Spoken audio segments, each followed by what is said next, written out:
This is section 6.1 and 6.2. We're going to talk about area of an oblique triangle, and we're also going to look at some word problems using law of sines and cosines. So I have this triangle that I've drawn here, and I drew in altitude h.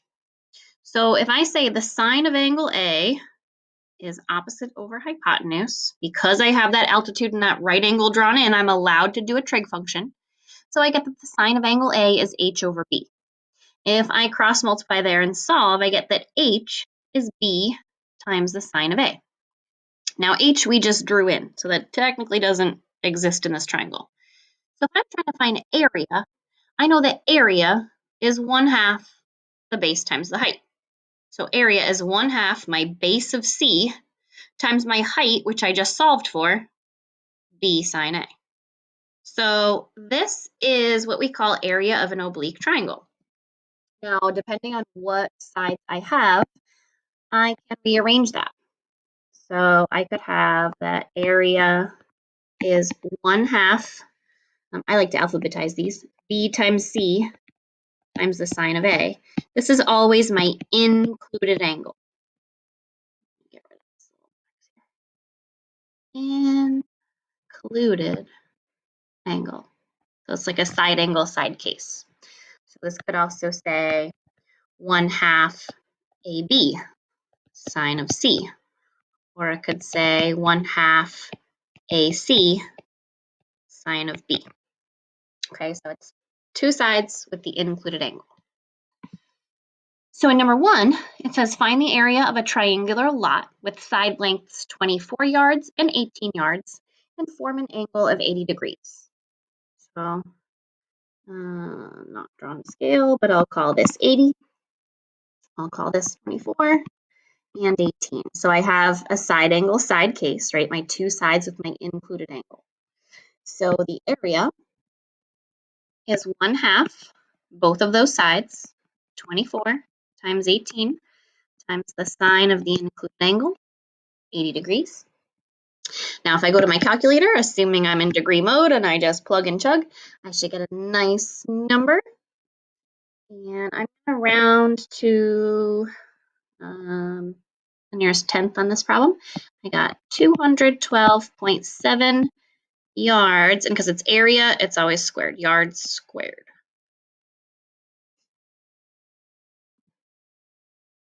And number 2, find the area of the triangle with A equals 4, B is equal to 6, and side C is equal to radical 76. All right, so I'll call my sides A, B, and C because this time I gave them labels. So side A is 4, side B is 6, and side C is rad 76. So radical 76, what's the perfect squares on either side of that? Radical 64 and radical 81. So it's like 8 point something. So that means that this is my largest side. Now, because I don't have an angle to do my area formula, I have to start there. And we know that if we have a side, side, side case, in the last section we found that that was a law of cosines problem. And when I'm doing the law of cosines, I have to find the largest side first. So because radical 76, we just said was 8 point something, that means I have to find angle C. So C squared equals A squared plus B squared minus 2AB cosine of angle C. Or my rearranged problem, C is the inverse cosine of A squared plus B squared minus C squared over 2AB. Either way, you're going to get the same answer. I'm going to plug it into here. So inverse cosine of 4 squared plus 6 squared minus rad 76 squared over 2 times 4 times 6. And when I inverse cosine all of that, I may have to group my numerator and group my denominator. But I get that C is 120 degrees. Now that I have that, now I can go find my area. Since my area needs 2 sides and the included angle, I can say the area of this oblique triangle is 1/2 6 times 4 times the sine, 120 degrees. And the area comes out to be 10.39. Now, I didn't give any labels on these sides for length, so I will just call it units squared.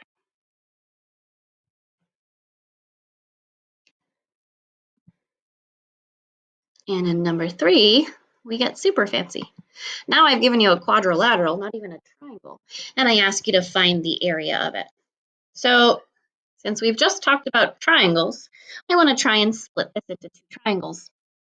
Now, typically, it's easier to splice the largest angle, just because it's going to make my picture look nicer.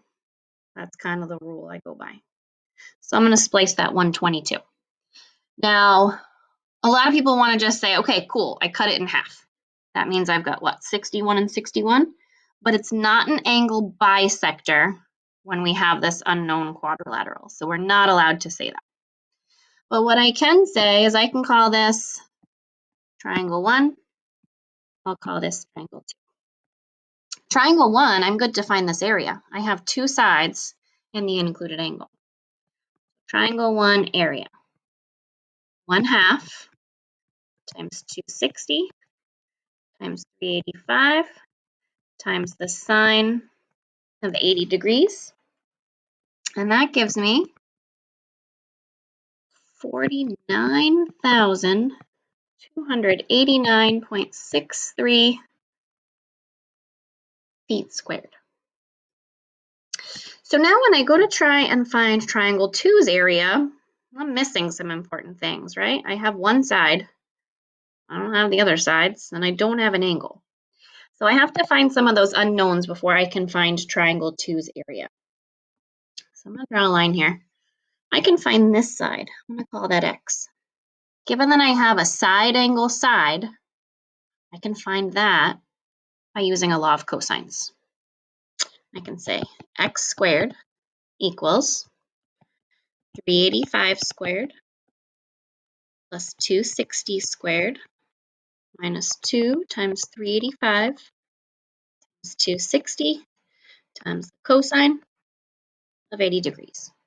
Now that was the nice plug and chug one into my calculator, right? I plugged that entire right side of the equation in, and then I square root it to get X alone. So I get that X is 425.51 feet. All right, so that's this side. Now I still need an angle. So if I have this side and I have this side, I need the included angle. So that means I need this angle. Again, we can't call it a bisector, so I need to do something else. Well, given only 2 sides in this triangle, I can't do anything here. But if I think about this as a triangle, if I find this angle, then I can take that answer and subtract it from 122. So let's just call this y, and we'll solve for that. Now, if I know this side, this angle, and this side, I have 2 ratios. So I can set up my law of sines proportion. So I can say the sine of 80 over the side we just found, 425.51, equals the sine of, I call the angle y, over 85. I'll cross multiply this, right? I'll divide and inverse. So y is the inverse sine of 385 times the sine of 80 over 425.51. And that gives me the angle y is 63 degrees. Okay, cool.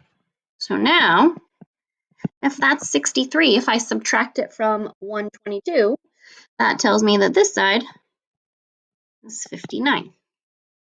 And now I have a side angle side case to find the area, which is what I was ultimately looking for in triangle 2. Okay, so triangle 2 area, 1/2 times 195 times 425.51 times the sine of 59 degrees. Plug all that in. Again, making sure you're in degree mode. The area tells me it is 35,561.49 feet squared. Now, if my whole problem wanted the area of this whole quadrilateral, I need the sum of triangle 1 and triangle 2. So if I scroll back up here, we had 49,289.63 feet squared plus 35,561.49 feet squared. So my sum of these areas tells me the whole quadrilateral is going to be 84,851.12 feet squared. That really put together all of our knowledge of law of sines, law of cosines, and the area of oblique triangles. So those problems are a lot. Again, remember to split the larger angle. You're probably going to have to law of cosines and law of sines to then help you finish solving. Okay, and we're going to do one word problem together. And then on the rest of the notes, what I did for you guys is I set up and just did the pictures for all of the homework word problems, because some of them are a little confusing in their wording. So I've given you at least the setup. And when we meet together in Zoom, if you want to do some of those together, we can. All right, so a yacht cruises 10.3 miles in a straight line. Then, after changing course 40 degrees to the starboard, or to the right, it cruises an additional 8.7 miles. How far is the yacht from its original starting position? All right, so in this picture, I made my little orange dot my start. So that's where my yacht is. It cruises 10.3. So this is 10.3. Then it turns to the right. So I have this angle on the outside of the triangle, which is 40 degrees. Once it turns, that distance is 8.7 miles. How far is it? Is this piece of the triangle. Now, one thing we have to remember from geometry, if I have two angles that create a linear pair, their sum is 180 degrees. So that tells me that this green angle I just drew should be 140 if my outer angle is 40. And now that I've drawn that, I have a side angle side case, which is just easily solvable by the law of cosines. X squared equals 10.3 squared plus 8.7 squared minus 2 times 10.3 times 8.7, cosine of 140 degrees. Plug all that in your calculator. Take the square root. And x equals 17.86 miles. So that's how far your fancy yacht is from its starting place. I hope you guys have a fancy yacht and know how to do all that. All right, so again, your homework setups are included in this note sheet so that you can try those. They're all here for you. And that's it. I hope you guys have a good week and check into Zoom on Tuesday. I will see you then.